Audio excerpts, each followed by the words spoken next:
도이치방크가 가지고 있는 론에서 미국 상업용 부동산 그게 전부 다 부실해진다고 0으로 하면 자기 자본 대비 25%거든요.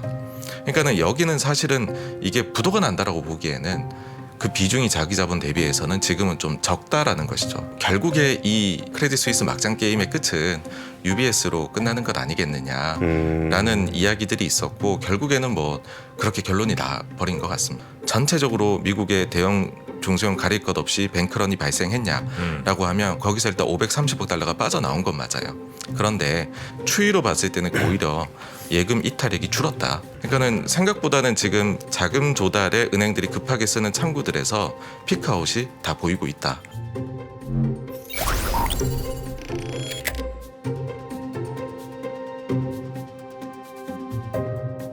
자, 우리 정광훈 대표님과 함께 일단 미국발 은행 위기 요거 어디까지 왔고 어디까지 갈 것 같아? 거기 제일 핵심 아니겠습니까? 네네. 네, 중요한 거 순서대로 먼저 좀 말씀해 주시기 바라겠습니다. 네, 그러니까 시작은 이제 실리콘밸리 은행이었었죠. 네. 그다음에 실리콘밸리 은행이 뱅크런이 터졌을 때 우리가 걱정을 했던 거는 과연 어디까지 전이가 될 것이냐. 사실 그 은행이나 이런 이제 금융권에 관련한 자료들은 연준에서 많이 나옵니다. 근데 요 자료가 나오는 데는 시간이 걸리게 되겠죠. 예. 그러니까 매주 발표되는 뭐 중요한 자료들이 있는데 우리가 그걸 보기 전까지는 정말로 미국에서 어마어마한 위기가 생기는 거 아니냐 이런 막연한 공포심이 생겨날 수 있고요. 그리고 실제 자료를 보기 전에는 또 누가 얼마만큼 돈을 갖다 썼고 자금 수요가 있었는지를 우리가 모르다 보니까 여기에 대한 공포가 커질 수밖에 없는데 근데 그런 이제 중요한 자료들이 데이터들이 이제는 발표가 되고 있다라는 것이고요. 그런 것들을 봤었을 때는 미국발 지방은행 위기 이것이 피크아웃 했을 가능성이 엿보인다입니다. 그래서 네. 자료를 봐주시면은요. 첫 번째로는 연준에서 은행들이 급전을 쓴 흔적 이런 게 남아 있습니다. 우리가 제일 많이 요즘에 얘기하는 것이 뭐 이제 QT를 멈추고 QE로 돌아선 거 아니냐 이런 얘기를 하면서 BTFP에 대한 이야기를 많이 하는데요. 요거랑 더해가지고서 전통적으로는 연준에서 급전을 은행들이 갖다 쓸 때에는 재할인 창구를 활용을 하게 됩니다. 예. 그러니까는 그 재할인 창구라는 것은 이제 3개월짜리 긴급적으로 자금을 융통하는 건데 아주 전통적인 방법이고요. 요것보다 좀 더 좋은 조건을 가지고서 요번에 연준에서 새롭게 자금을 마련할 수 있는 창구를 만든 것이 뭐 많이들 얘기하는 이 BTFP이고요. 요거는 최대 1년짜리입니다. 예. 그래서 급전을 쓴 흔적을 볼 때는 요 두 가지를 합쳐서 봐야 되고요. 요 두 가지가 과연 그러면 계속 증가하고 있느냐 금액이 아니면은 금액이 피크아웃을 했느냐.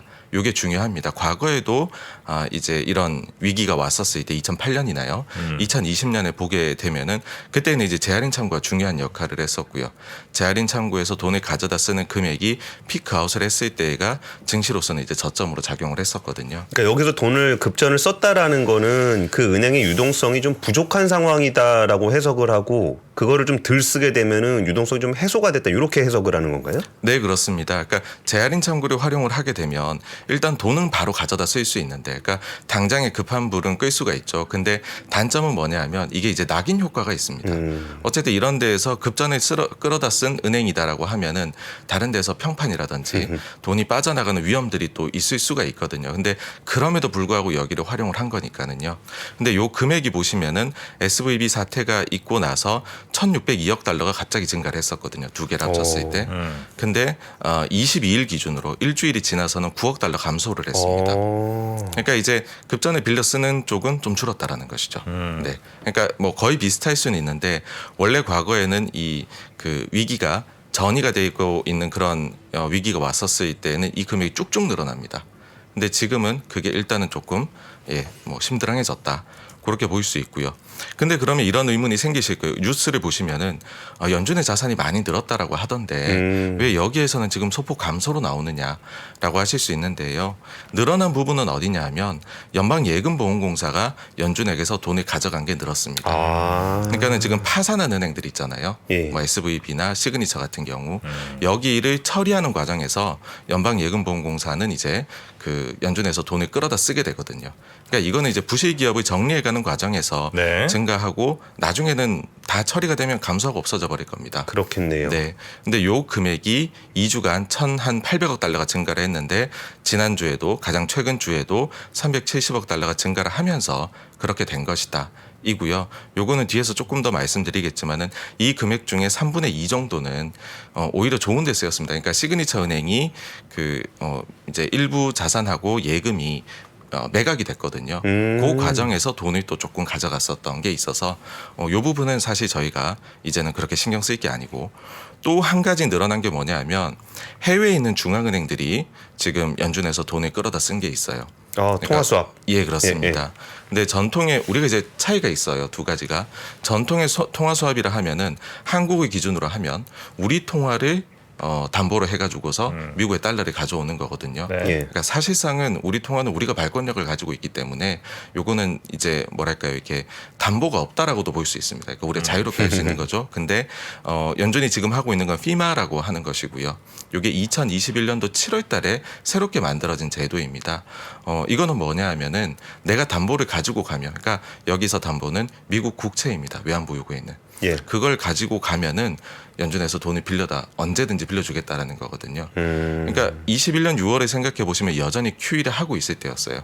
근데 테이퍼링에 대한 논의가 조금씩 나오기 시작을 했고 연준 입장에서는 다시 전체적으로 통화 스와프를 맺어주겠다 이것보다도 언제든지 우리가 자산 시장에 위기가 생기면은 너네들이 알아서 가져다 쓸 수 있도록 그런 이제 상시 장치를 마련해 주겠다라고 나온 게 피마거든요. 네. 근데 이게 원래는 이용 금액이 없다가 지난주에 600억 달러가 늘었습니다. 어느 나라가 갖다 쓴 건지 몰라요? 이거는 발표를 하기 전까지는 모릅니다. 다만 이제 그러면은 이거는 정말로 증가를 했으니 안 좋은 거 아니냐. 이것도 이제 1, 2주 지나봐야 알기는 해요. 실제 그다음에 금액이 어떻게 될지는. 예. 근데 우리가 생각해 볼 수 있는 거는 그 사이에 외환 시장에서 어려움을 겪었던 국가들이 있느냐. 이제 SVB 이후로요. 그렇게 생각했을 때에는 작년 10월 달에 달러 인덱스가 굉장히 강했을 때 대비해 가지고서는 지금 외환 시장에서 그런 신흥 시장도 포함을 해가지고서요. 어려움을 겪는 국가가 사실 잘 안 보이거든요. 그때. 네. 그건 그런데 혹시 스위스 이런 데는 괜찮았어요? 네, 스위스는 따로 들어갑니다. 요게. 네. 그래서 이제 안 그래도 말씀해 주신 내용이 뒤에 있는데요. 그래서 그런 점을 봤을 때는 아마도 몇몇 국가들이 보험성의 성격으로 혹시나 돈줄이 마르지 않을까라고 좀 땡겨간 것이 아닐까. 만약 그렇다면은 안정화가 되면 요 금액도 빠르게 줄어들게 되겠죠. 그래서 지금 이제 말씀해 주신 스위스로 넘어가 보면은요. 자료를 한번 봐주시면 지금 유럽, 영국, 일본, 스위스, 캐나다의 경우에는 미국하고 상시 통화 스와프가 그러니까는 자국 통화를 가지고서 빌릴 수가 있는 곳들이고요. 예. 원래는 이 통화 스와프를 우리가 그 현실에서 실행을 할 때에는 통상적으로 일주일에 한 번 가동을 하게 됩니다. 근데 12일 날에 그러니까 우리가 지지난주 주말이었습니다. 그때 당시에 나왔던 뉴스가 뭐냐 하면 매일 이걸 이제 가동하기로 변경을 했다라고 연준에서 발표를 하게 돼요. 그래서 시장에서는 유럽이나 영국이나 일본, 캐나다는 아닌 것 같고 스위스가 요즘 크레딧 스위스 때문에 문제가 많으니까 여기가 급전이 필요해서 갑자기 이걸 바꾼 것 아니냐라고 했는데 요 자료도 이제 매주 나오거든요. 같은 날에 나오게 되는데 근데 이번에 스위스 중앙은행이 이 통화 스와프를 통해서 빌려간 금액이 1억 달러밖에 되질 않습니다.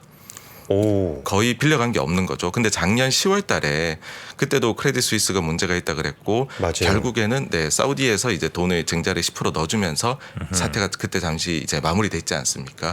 그때 당시에는 111억 달러를 빌려갔었습니다. 그러니까는 이번이 오히려 위기 강도로 봐가지고서는 사실 외환시장에서는 그런 게 전혀 느껴지지 않았다. 네. 네, 그런 점이고요. 근데 이번에 UBS가 인수한 거 보면은 그게 네. 하루 이틀 만에 의사결정을 하진 않았을 건데 네네. 그러면은 그때 작년 10월에 그렇게 좀 위기 상황을 겪은 다음에 스위스 당국이랑은 꽤 오래전부터 이 합병 관련한 건을 좀 진행을 하고 있었다라고 봐야 되겠죠? 네, 사실 시장에서는 그때 이후로 결국에 이 크레딧 스위스 막장 게임의 끝은 UBS로 끝나는 것 아니겠느냐라는 이야기들이 있었고 결국에는 그렇게 결론이 나 버린 것 같습니다. 그러니까 스위스 당국에서는 이렇게 될 거라고 어느 정도 시나리오를 짜고 있었기 때문에 굳이 돈 빌려다가 채워놓을 필요가 별로 없었던 것 같기도 하네요. 네, 그렇습니다. 만약에 저게 안 됐다라고 하면은 또 그럼 상황을 큰일 모르죠. 나죠. 그러면 갖다 썼을 수도 있는 그런 부분이라고 봅니다. 네. 그리고 또 다른 이제 쪽에서 느껴지는 것이요. 네. 지금 이제 뉴욕에 있는 지방은행인 시그니처 은행이 여기도 이제 SVB 때 파산이 됐는데 여기 관련한 처리가 생각보다 빨리 되고 있다라는 겁니다. 이게 뭐냐면 지금 부도난 은행이 두 개가 있죠. 요 은행을 처리하기 위해서 그 이제 연방예금보험공사에서 브릿지뱅크를 만들어 가지고서 진행을 하고 있거든요. 예. 그럼 이 브릿지뱅크에 있는 자산하고 예금이 빨리빨리 처분이 되어 나가야지 사실은 지금 우리가 느끼는 이 지방은행 사태가 종결됐다고 얘기를 할 수 있거든요. 예. 근데 시그니처는 이미 뭐 상당 부분을 지금 처리를 했습니다. 그 뉴욕 커뮤니티 뱅크업이라는 회사에서 네. 지금 가능한 예금하고 자산 대부분을 인수를 했는데 여기에서도 이제 시장이 좀 좋게 봤던 거는 사실 이제 가지고 있는 것 중에 채권은 가격을 우리가 너무나도 잘 알 수 있잖아요. 시장이 존재하니까. 예. 근데 이들 은행이 가지고 있던 파산한 은행이 가지고 있던 대출의 경우에는 우리가 잘 알기가 어려워요. 그렇죠. 그래서 대출이 이런 식으로 망한 은행에서 팔려 나갈 때에는 할인이 많이 되는 경향이 있습니다. 근데 요번에는 그 대출 부분은 약 한 20% 정도 할인을 해가지고서 뉴욕 커뮤니티 뱅크업에서 가져갔습니다. 그러니까 이게 뭐 많이 할인했다고도 보실 수 있는데 여기에서 사실 실사를 정확히 할 수는 없었을 거잖아요. 워낙 그쵸. 짧은 시간이니까. 예, 예. 근데 20%에 대해 가지고서도 만족감을 보이고 가져갔다라는 거 그리고 맨 밑에 줄에 보시면 그 이후에 주가가 40% 이제 상승했습니다. 그러니까 여기에서 이익이 날 걸로 다들 보고 있는 거거든요. 그러니까 지금 가지고 있는 원래 시그니처 은행이 가지고 있던 그 대출이 뭐 엄청나게 할인해야 될 정도는 아닌 것 같더라. 그러니까 부실 대출이 그렇게 많은 것 같진 않은 것 같다. 예. 그런 거죠. 예. 네, 맞습니다. 그런 부분이 있고요. 그러면 이제 이게 사간대가 우리 처음 들어보는 곳인데 잘못하면 이게 문제가 생기는 것 아니냐 할 수도 있는데 여기는 완전히 지금 최근 이슈하고 좀 이슈에서 비껴나가 있는 곳입니다. 왜냐하면 작년에도 예금이 크게 증가를 한 곳이고요. 네. 그다음에 채권에 대한 투자가 총자산 대비 10%밖에 되질 않습니다. 그리고 또 한 가지 말씀드리면은 그 이게 이제 문제가 됐던 게 매도 가능 금융자산, 그다음에 만기 보유 금융자산 요렇게 자산 계정을 이제 채권에 사놓고는 바꿔놓고 거기에서 미실현 손실이 많았던 게 사실은 근본적으로는 또 그 실리콘밸리 은행의 문제였었잖아요. 그쵸. 근데 여기는 아예 만기 보유 이 채권 보유를 10%밖에 안 하고 있는데 그나마도 만기 보유로 분류한 게 없습니다. 그래서 미실현 손실이 자본에 추가로 들어올 게 하나도 없는 은행입니다. 이미 시가평가 다 돼 있다는 거죠. 예, 그렇습니다. 네. 네. 화면 조금만 키워줄까요? 네, 글씨들이 아마 모바일로 보시기 조금 불편하실 수 있을 것 같아서 가능하면 조금 키워주시면 좋겠습니다. 예. 근데 이 화면은 이제 다 봤죠, 저희가? 네. 네, 아쉽네요. 그리고 또 한 가지가 네. 이제 이런 게 나오는 것이 우리가 이제 연준에 대해 가지고서 최종 대부자라는 이야기를 합니다. 최종 네, 대부자. 은행들의 이제 최종 믿을 이제 그 뭐랄까요 소방수라고 해야 될까요? 문제가 생겼을 때 거기 가서 돈을 빌려다 쓰는 것이죠. 네. 근데 앞서도 말씀드렸지만 연준에 가서 돈을 빌려다 쓴다는 거는 낙인 효과라는 것이 분명히 존재를 합니다. 네. 그래서 가급적이면 거기를 안 가려고 하고요. 그 바로 앞에 끝판왕 바로 앞에 중간 보스 같은 존재가 있는데 그것이 바로 연방주택대부은행입니다. 여기는 어떤 구조를 가지고 있느냐 하면은요. 내가 가지고 있는 주택저당증권 있지 않습니까? MBS. 예. 그거를 가져가 가지고서 돈을 빌려달라라고 얘기를 하면은 연방주택대부은행에서 그러면은 이제 그 연방주택대부은행의 신용도가 좋으니까는 본인들의 좋은 신용도를 바탕으로 채권 발행에 나섭니다. 그렇게 해서 채권을 낮은 금리에 발행하고 여기에 마진을 조금 더 붙여가지고서 돈 빌려달라고 한 데에다가 담보물을 확인하고는 돈을 빌려주는 거거든요. 예. 그래서 여기가 이제 그 여기는 그래서 장단점이 뭐냐 하면은 일단은 그런 낙인 효과는 좀 이제 적을 수가 있는데 단점은 장이 열려 있어야 됩니다. 그러니까 발행이 돼야 되거든요 그 시간에.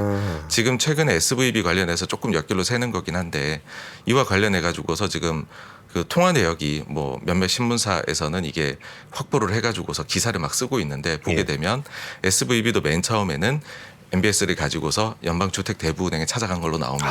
그 주말이었잖아요. 네, 근데 그렇게 돼가지고서 200억 달러를 마련하러 갔는데 담보물도 확인했는데 그러면 우리가 장이 열리면은 발행해서 돈을 주겠다라고 했는데 그 사이에 이제 예금보험공사에서는 문을 닫게 만든 거죠. 네. 10억 달러가 부족했었죠 그때 당시에요. 그래서 어쨌든 여기가 금액이 증가한데 지금 3월 13일에 보시면은 순발행액이 1,510억 달러로 굉장히 많습니다. 그러니까는 이제 그 10일하고 주말 지나면서 SVB가 엄청난 문제였구나 드러났었잖아요. 그러고 나가지고서는 실제로 몇몇 은행들은 이거 혹시나 사태가 더 번지는 것 아니냐 걱정을 해가지고서 자금 조달에 선제적으로 나섰던 거죠. 자금 마련에. 근데 보시게 되면 그 순발행액이 급격하게 줄어듭니다.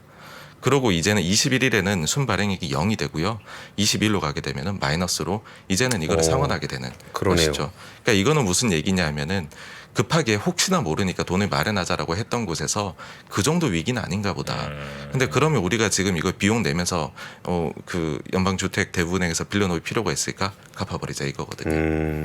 그러니까는 생각보다는 지금 자금 조달에 은행들이 급하게 쓰는 창구들에서 피크아웃이 다 보이고 있다. 그러네요. 얘기입니다. 예. 네. 그리고 이제는 그러면은 뭐 그것은 알겠고 이것이 정말로 실무 경기에 영향을 줄 것이냐라고 했었을 때 지금 요거 이제 뱅크 오브 아메리카에서 나오는 그 카드 사용 데이터거든요. 미국의 카드 사용 데이터를 한번 봐주시게 되면 네. 아직 지방은행 사태의 영향은 없어 보입니다. 그러니까는 1월 달에는 날씨 영향으로 굉장히 소비가 좋았어요. 그다음에 2월 때 들어서는 좀 낮아졌고 이게 계속 이제 조금씩 쿨다운이 돼 가고 있습니다. 뭐 금리를 많이 올린 영향이겠죠. 근데 3월에 최근에 요 주간들의 데이터를 보시게 되면은 요때 이제 SVB가 터진 거거든요. 근데 그렇다고 해가지고서 지금 전혀 카드 사용액의 느낌이 추이가 없는데요? 네, 네. 네. 그럼 더 구체적으로 들어가서요. 가장 문제가 된 지역은 샌프란시스코고 그다음 시그니처가 있는 뉴욕이거든요. 요 두 곳은 영향을 받았었어요. 요 당시에는. 근데 그러네. 다시 올라와 버린 것이죠. 그래서 요 사태가 지금 미국의 소비에 직접 영향을 주는 거는 없어 보인다. 현재까지는 이런 부분이고요. 그 다음으로 이제 보셔야 되는 게 어떤 게 또 있냐면은 그러면은 중소형 은행하고 대형 은행은 좀 차이가 지금 난다라고 하던데 상황이 그런 것도 관련해서 데이터가 있느냐라고 하면은 그것도 나옵니다. 요게 이제 매주 금요일 날에 나오게 되는데 대신에 한 주 늦은 자료가 나와요. 요건 아직 20일 주간은 뭐 안 나오고 15일까지 자료밖에 안 나온 건데요. 예. 요게 이제 나온 걸 한번 보시게 되면 전체적으로 미국의 국내 은행들의 예금액은 전주 대비해서 530억 달러가 감소를 했습니다. SVB 사태가 있던 이제 터진 그 이후 그 주간에요. 네. 근데 저거는 이게 약간 대형 쪽으로 더 가서 그럴 수도 있는 거잖아요. 네네. 그러니까 요거는 이제 대형 중소형을 다 합쳐서 지금 530억이 감소를 했는데 예. 사실 이제 미국이 지금 22년도 초부터는 예금액이 너무 많이 늘었던 그런 부분이 있어서 좀 내려오고 있거든요. 예. 근데 이제 그 사태가 터지고서 전체적으로 미국의 대형 중소형 가릴 것 없이 뱅크런이 발생했냐라고 하면 거기서 일단 530억 달러가 빠져나온 건 맞아요. 그런데 요거는 우리가 좀 생각해 볼 게 있는 것이 초과 예금이 좀 빠져나가는 게 첫째. 그다음 두 번째는 추이로 봤을 때는 그 전주는 오히려 870억 달러나 나갔었거든요. 그러니까 그거에 비해서는 오히려 예금 이탈액이 줄었다. 이고 그리고 미국이 3월 15일에는 뭐 중소기업이나 이런 데들 납세일이 있습니다. 이게 아. 텍스데이라고 하는데 이런 게 있어서 원래 보통 3월 15일이 들어간 주간은 돈이 빠져야 되거든요. 그래서 그런 점을 감안하면 미국 전체 은행권 내에서 예금액이 이번 사태로 인해 가지고서 변동이 그렇게 있는 것 같진 않다라는 거고요. 그러면 말씀해 주신 기자님께서 디테일하게 들어가서 중소은행하고 대형으로 나눠보면 어떠냐 차이가 납니다. 그러니까 중소에서는 1,200억 달러가 빠졌고요. 대형에는 670억 달러가 돈이 들어갔습니다. 네. 그러니까 나쁘게 보면 중소들은 여전히 자금난에 좀 있구나. 좋게 보면은 결국 그렇지만은 그게 전체적인 뱅크런은 아니고 돈이 그냥 은행 시스템 안에서 돌고 있구나. 아. 만약에 은행 시스템 안에서 돌고 있다라고 보게 되면 지금 퍼스트 리퍼블릭에다가 11개 대형 은행들이 300억 달러를 예치를 해줬잖아요. 네. 예, 예. 그런 식으로 중소에서 돈이 빠져서 대형 가면 대형이 다시 그걸 모아가지고서 중소에다 예치를 해버리는 일명 돌려막기가 되어버리면 지금 이렇게 시스템 안에서 돌고 있다라고만 하면 뱅크런은 이제 문제가 안 될 수도 있다라는 것이죠.